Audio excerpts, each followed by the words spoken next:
ఒక యథార్థ సంఘటనను ఆధారంగా తీసుకొని, కథ రూపంలో మేము ముందుకు తీసుకొని వచ్చాం. మీకు నచ్చుతుందని అనుకుంటూ, ఇక కథలోకి వెళదాం.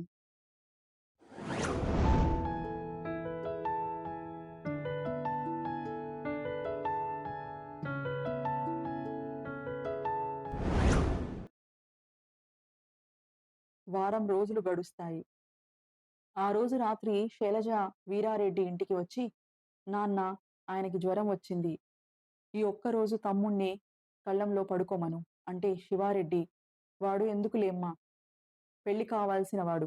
నేను వెళ్ళి పడుకుంటా అంటాడు.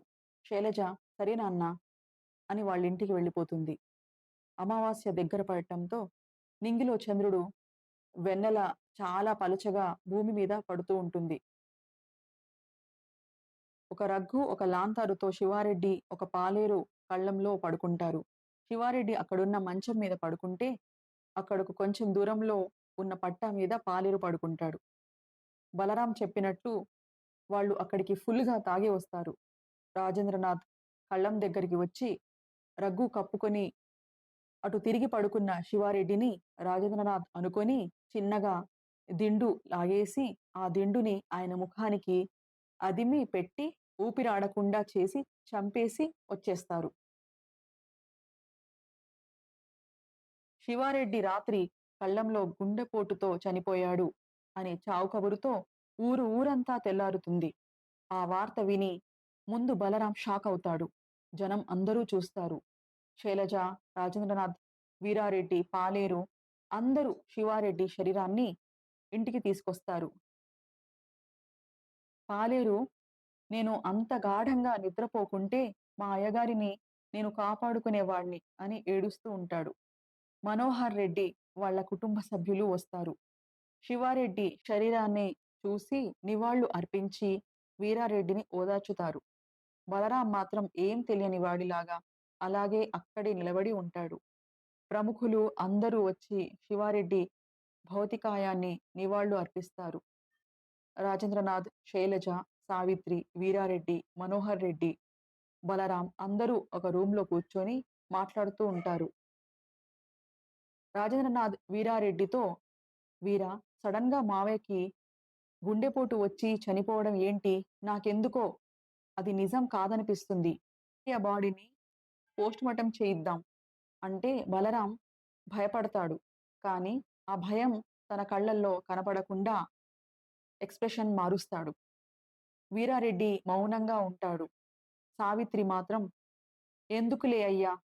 ఇప్పుడేం చేసినా చనిపోయినా ఆయనేం తిరిగిరాడు కదా! ఏం వద్దు. తర్వాత కార్యక్రమం చూడండి అంటుంది. ఆ మాటతో బలరాం ఊపిరి పీల్చుకుంటాడు. తర్వాత కార్యక్రమం చేస్తారు. పక్షం రోజుల దినం కార్యక్రమం కూడా అయిపోతుంది. అన్నీ అయిపోయిన తర్వాత మనోహర్ రెడ్డి, శివారెడ్డి ఇంటికి వచ్చి సావిత్రి, వీరారెడ్డి, శైలజ, రాజేంద్రనాథ్ కూడా అక్కడే ఉంటారు. వాళ్ళందరితో మనోహర్ రెడ్డి, చూడక్కా, అన్నీ బావుంటే ఈరోజు మన ఇద్దరిళ్లలో ఒక శుభకార్యం జరుగుతూ ఊరంతా చాలా ఆనందించేవాళ్ళం. కానీ అలా జరగలేదు.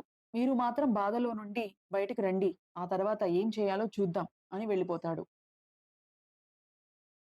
ఒకరోజు విజయ వాళ్ళ వదినతో వీరారెడ్డి ఇంటికి వస్తుంది. విజయ, అత్తయ్య, మీ ఆరోగ్యం ఎలా ఉంది? అంటే సావిత్రి, బాగానే ఉందమ్మా, కూర్చో. అంటే విజయ కూర్చోకుండా, బావ లేడా? అంటే సావిత్రి, పైన ఉన్నాడు. వాళ్ళ నాన్న పోయిన దగ్గర నుండి వాడు కిందికి రావట్లేడు. అసలు ఏం పనులు పట్టించుకోవట్లేడు. కొంచెం నువ్వు మాట్లాడి వాడిని ఆ బాధలో నుండి బయటకు తీసుకొచ్చి వాడిని మామూలు మనిషిలాగా చెయ్యమ్మా అంటే విజయ, సరే అత్తయ్య అని టెర్రస్ మీదకి వెళ్తుంది. అక్కడ వీరారెడ్డి తాగుతూ ఉంటాడు. ఇద్దరూ చూస్తారు. విజయ, వదిన, నువ్వు మాట్లాడి రా, నేను పిన్ని దగ్గర కూర్చుంటా అని వదిన కిందకి వెళుతుంది. విజయ ఆ మందు తాగడం చూసి, వీరారెడ్డి కాలిపోవడం చూసి, విజయ, నువ్వు తాగి తాగి ఇలాగే నువ్వు కూడా పోతే అత్తయ్య పరిస్థితి ఏంటి? చదువుకున్న నువ్వే ఇలా చేయాల్సిన పనులన్నీ మానేసి, ఇది తాగడం మాత్రమే పనిగా పెట్టుకుంటే ఎలా అండి? విజయ వీరారెడ్డి పక్కనే కూర్చొని, నిన్నే మీ పాలేరు నన్ను కలిసి మీరు ఇలా తాగి పొలం విషయం కూడా మర్చిపోయి, మిరపకాయలు కూడా కోయించకుండా అలానే వదిలేస్తే ఇన్నాళ్ళు పెట్టిన పెట్టుబడి వేస్ట్ కదా! చూడండి, మీరు ఇలా అయిపోతే చనిపోయిన మావయ్య ఆత్మ కూడా శాంతించదు. మీరు మళ్ళీ ఈ బాధ నుండి బయటకు వచ్చి మామూలు మనిషిలాగా ఈ ఊళ్ళో మీ నాన్నగారు ఎంత మంచి పేరు తెచ్చుకున్నారో మీరు కూడా ఆయన లోటుని పూడ్చాలి.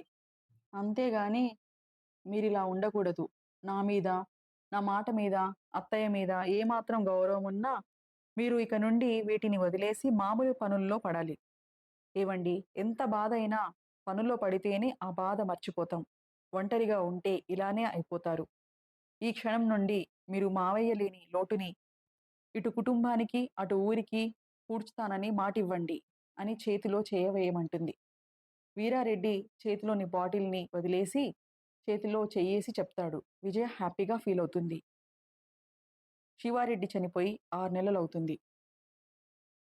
ఒకరోజు శైలజ రాజేంద్రనాథ్ వీరారెడ్డి ఇంట్లో ఉండగా సావిత్రి రాజేంద్రనాథ్‌తో బిడ్డ వచ్చిన వేళ, గొడ్డు వచ్చిన వేళ అని పెద్దలు అంటారు.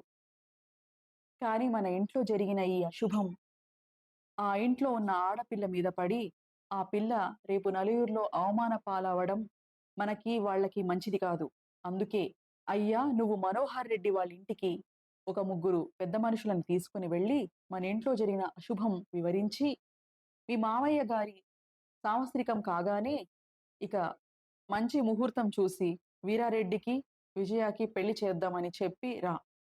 అంటే రాజేంద్రనాథ్ సరే అత్తయ్య అని మనోహర్ రెడ్డి ఇంటికి వెళ్ళి సావిత్రి చెప్పింది చెప్పి విజయ మన ఇంటికి కోడలుగానే రావాలి.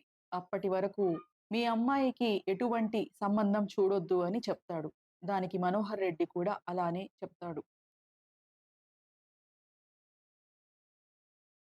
ఒకరోజు శివారెడ్డిని చంపిన వాళ్ళలో ఒకడు హాస్పిటల్‌లో ఉన్నాడు అని మనోహర్ రెడ్డికి తెలిసి హాస్పిటల్‌కి వెళ్తాడు.